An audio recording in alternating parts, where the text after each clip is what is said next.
Ahoy, my friends, Ryder here, and welcome to another Final Fantasy VII Ever Crisis video. Today, I'm going to be taking you guys into the EX2 Bahamut Fight.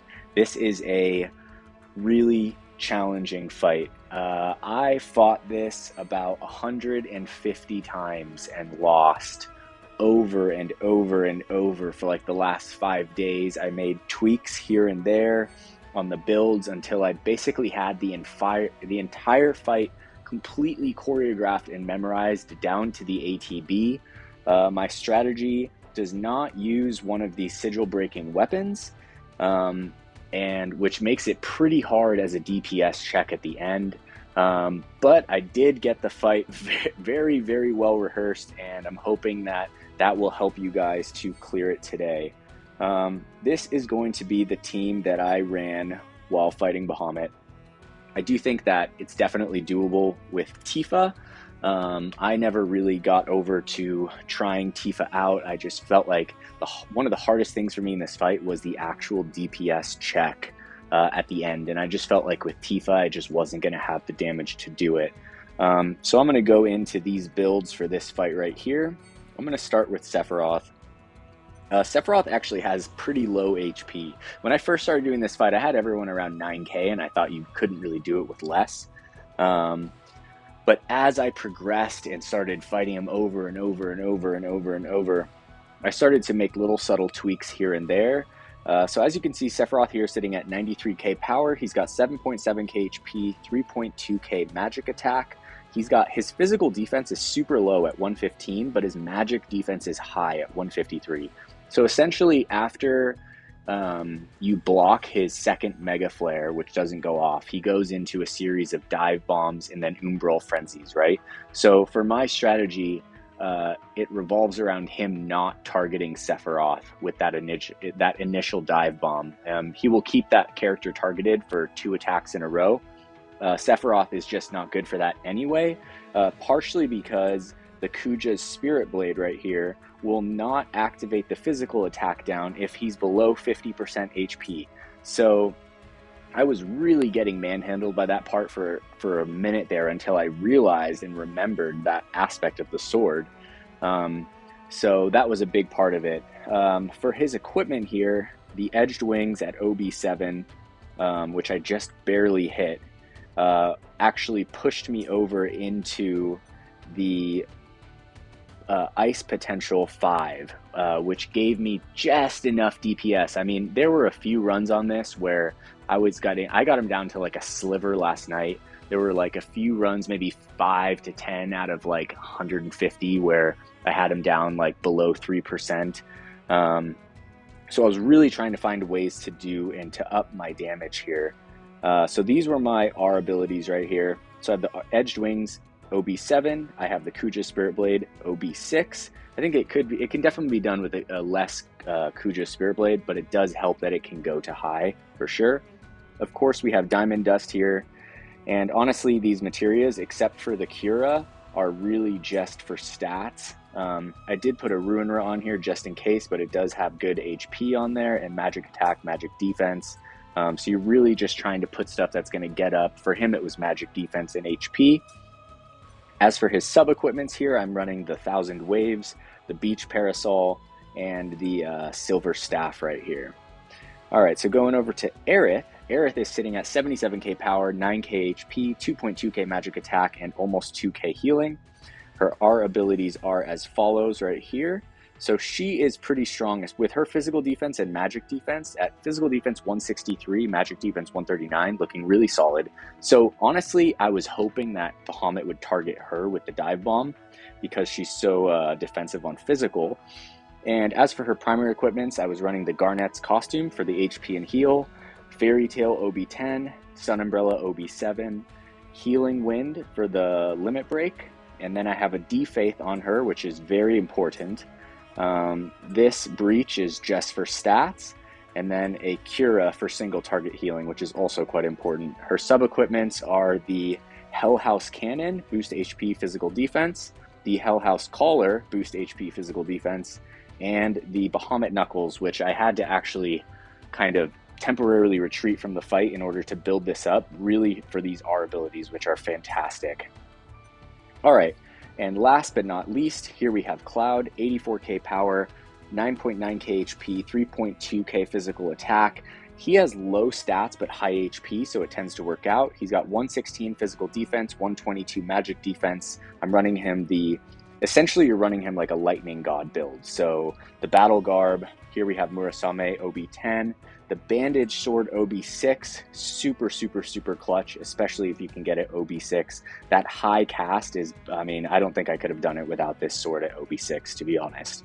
I am running Judgment Bolt for his ability. D-Brave, super important for the physical phase in the fight. And then Barrier, also super important for the physical phase in the fight. And then lastly, we have Akira right here. As for his sub-equips, I'm running Zidane's Sword, Tifa's Amaranth's Claws, and the Crystal Gloves right here.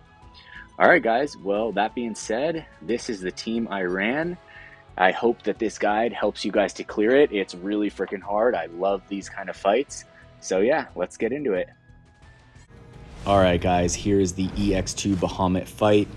This is a very choreographed fight down to the ATB bar, so I hope it helps you guys. Right off the bat, you're going to save ATB, don't do anything, wait for him to Dark Aura, and then once again, wait for him to do this thing with his arms right here. Then you're going to double cast Defate, let Cloud and Sephiroth cast Flare Star, and then I'm going to transfer over to Sephiroth and Cloud, recast those abilities, transfer back to Aerith. I'm going to wait until they get about 3.5 bars, cast Night Bloom, then immediately switch over to the Sephiroth and Cloud, recast their abilities, and then we're going to wait out this Mega Flare.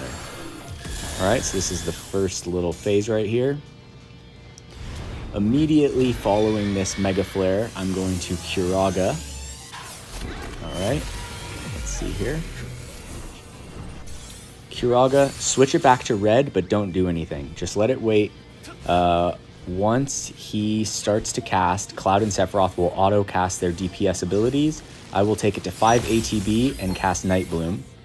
Switch back to Sephiroth and Cloud and start spamming their abilities. Yeah, you're going to keep on going back and forth between them right there. You're going to think you're going to get 2 casts on each. Then at that point in time, I'm going to switch over to Aerith. I think I will do a heal right here. Switch back to the red stance. From here, I'm going to Night Bloom as soon as I hit 4 ATB. Switch back to Cloud and Sephiroth. And now we're going to Flare Star and Sanctuary for these 4 attacks coming up from him right here. 2 Flare Breaths and 2 Umbral Strikes, which are kind of annoying. All right, I'm going to be trying to get as much DPS as I can with Cloud and Sephiroth right here while keeping Night Bloom on the whole time. You essentially have to keep Night Bloom up this entire fight in order for it to work, in order for you to have the actual DPS to do it. All right, and you're going to want to be switching to the defensive stance to block these attacks. So when Sephiroth takes that first hit, I will Cura him. I will get a Thunder Strike and an Aerial Frostblade in between the next Umbral Strike. All right, then block this one again, but don't heal him here. Switch back to red and immediately go into Night Bloom, go straight into damage. You are going to have the time to heal your party up before he goes into his physical phase. All right, make sure to have Night Bloom up when you cast your 2 summons when he goes into the 2 countdown. So there's the Night Bloom. I'm just trying to get as much damage as I can, but I'm waiting for the 2 right now. Once the 2 pops up, I'm going to launch both summons. All right, should be right about here. Okay, and I would say that this is the end of phase 1 of the fight. So at this point in time, everything should be perfectly choreographed and you should be looking pretty good if you can get to this point. All right, so we're gonna get 38K, almost 39K with Judgment Bolt, and now we're gonna have Diamond Dust coming in. So looking pretty good. I think after this, I'm either gonna go for a Cure or another Night Bloom. Like I was saying, the idea is to keep Night Bloom on for almost the entire fight if possible. Immediately going back into DPS with Cloud and Sephiroth. I will do one more Curaga with Aerith to get everyone topped off. And like I said, if he were to target Sephiroth with this upcoming set of ability, he's going to do Dive Bomb here. If he targets Sephiroth, I would basically just retire out and restart the fight. He's just not meant for it, especially with Flare Star not activating under 50% HP. It's just impossible. All right, so he targets Aerith. During this time, I'm going to get an extra Night Bloom off, maybe 2. I'm going to Thunder Strike as much as I can with Cloud, and I'm going to use Flare Star back to back with Sephiroth. I will use a barrier on Aerith with Cloud right there. Okay, so he should be fully debuffed. I should have 1 barrier low tier up on Aerith, and she has the highest physical defense, so she will survive this with about 3k HP. I'm immediately going to heal her, go back into Cloud for damage, and into Sephiroth for Flare Star. You're going to rinse and repeat. The Dive Bomb and the first Umbral Frenzy are not terrible. It's the third one when he goes into the sigils that's really annoying, because your characters will naturally want to break his sigils, and they waste their ATB. So sometimes I will use the defensive stance in order to stop them from attacking. So it can be really tricky going into this third phase right here, but essentially I'm just trying to do as much damage as I can. I'll probably Night Bloom right here. Cloud will Thunder Strike. Barrier will be up on Aerith, and Sephiroth will be doing Flare Star over and over and over. All right, so this is the second phase right here, or the second Umbral Frenzy. So there will be another one coming up with the Sigil Break right after this. He will choose one person at the beginning of that. He chose Aerith. That person will get targeted twice, and then the third attack is random on all 3, right? So right here, he chooses Sephiroth. I actually thought I was going to lose this fight because he has such low physical defense. It's better if he chooses preferably your most tanky character for the first 2, and then a different character for the third attack. If he chooses a different character for the third attack, you can heal up enough to survive the Mega Flare that's coming after this. All right, so there you go. We made it through that part. Everyone's at full health. Sephiroth is going to be really low. Immediately after this, he's going to go straight into an Umbral Strike. You either have to heal that character immediately, because he's going to attack the exact same character he was fighting, right? So I got off a Cure and I got off my Healing Wind, okay? And then right here, immediately after doing this, I'm going to go straight into Night Bloom, because I want to prepare him for the, oh, here's the Umbral Strikes right here. All right, so I'm just going to go straight into Night Bloom, okay? And I'm not going to use the summons just yet. Night Bloom goes off, the red bar is charging back up, and I'm going to do it right here when he starts to lift his arms. Right there. That's when you want to stop him right there. That's going to give you a little bit of extra time before the Mega Flare to prepare for it. I know this is a DPS race, and you're going to be tempted to attack him at this point in time, but let your ATB save up after these summons right here. You need basically max ATB on Sephiroth and Cloud in order to fully debuff and buff yourselves, and Aerith needs ATB to get everyone back up to full HP. All right, so there it is. As soon as he activates the Mega Flare, you're going to go into Sanctuary and Flare Star and just start spamming those abilities. Aerith will do 1 Defaith, and then the only other thing she's going to do is just make sure everyone's at full HP. You should be able to get off 3 Sanctuaries and 3 Flare Stars if you time it right and you save your ATB. Okay, so here it is. This one is a gnarly one. This one has wiped me, I don't know, 70 times. Something crazy like that. All right, so here comes the Mega Flare. Honestly, I was on the edge of my seat with this whole fight. I'd lost so many times that I wasn't losing hope, but I was feeling it.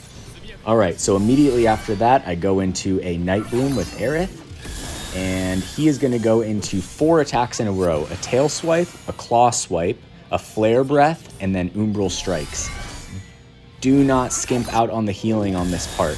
As you can see, I'm going into Cloud. I'm using Sanctuary on Cloud. I'm still using Flare Star on Sephiroth, keeping up our buffs, keeping him debuffed. These attacks can do a lot of damage, especially that last Umbral Strike. You want to be blocking every single one with the defensive stance that you can. Don't skimp out on that. It will add up, and he will take you off guard. And you want to be basically under the T right now, under the T on Bahamut in terms of damage.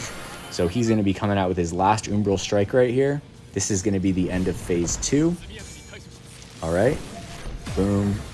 Once you survive that, no more healing. Immediately go into DPS. This is the start of phase 3, the final phase of the fight. From here, it is a DPS race to the end of the clock. I will save my summons and my limit breaks basically until the very end of the fight.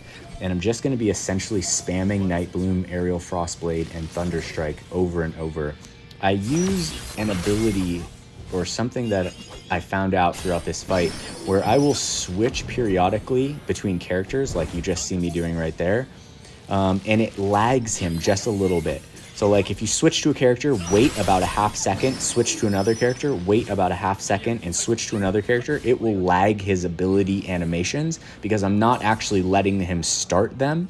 And it's kind of like doing a small version of the limit break kind of hack where we're basically stopping his animations and forcing him to redo them. It doesn't work quite as well, obviously. He can still start to cast, but it did become the make it or break it moment by learning how to do this periodically throughout the fight. It starts to add seconds to your overall clock timer. So as I was saying before, I'm essentially just using Nightbloom, Aerial Frostblade, and Thunderstrike, and just switching back and forth and trying to stall him as much as I can by periodically switching through the characters, which as you guys can see, it does work and it does add up. So I think I probably get about 15 to 20 extra seconds of time throughout the fight by periodically switching like that between Cloud and Sephiroth. It's nice when Cloud and Sephiroth have their ATB essentially at the same place because you can hit both of their abilities at once and then periodically switch between them in order to lag some of that time on the boss. All right, so here I'm going to interrupt one of his counters with Healing Wind. Don't even bother switching over to the defensive stance. I'm going to let my summons go all the way to the end. I'm going to let the one pass, but now you want to watch him. So don't do something like Nightbloom where it turns the camera. Wait for his arms to go up, and that is exactly when you're going to use it right here. You absolutely have to have Nightbloom up. Boom. Use the summons right there. That is going to stall him and prolong him from going into his final Mega Flare animation. I found that waiting until that last one where he starts to go into Mega Flare as opposed to stalling the 5, 4, 3, 2, 1 stalls him a little bit longer. Of course, if you're using Tifa's Somersault, it's not going to be so much of a problem because it's going to be like her limit break is going to be reoccurring a lot more often than these summons. All right, so from here, this was the end. He spawns the final countdown timer.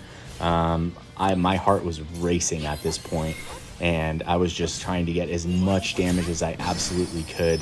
I did have a Ruinra spell on Aerith for damage, but I ended up taking it off because she would constantly use it in the sigil phase, and it was just like ruining everything. But there you guys have it. That is the EX2 Bahamut fight. It is definitely the hardest fight in the game right now. Like I said, it took me about 150 tries. It is no joke, burly hard. It's nails hard, as we would call it when it comes to like rock climbing routes. So yeah, I think that this is one of those videos that for those of you that are in the realm of doing this, and you don't need to be a super whale. I'm a dolphin player.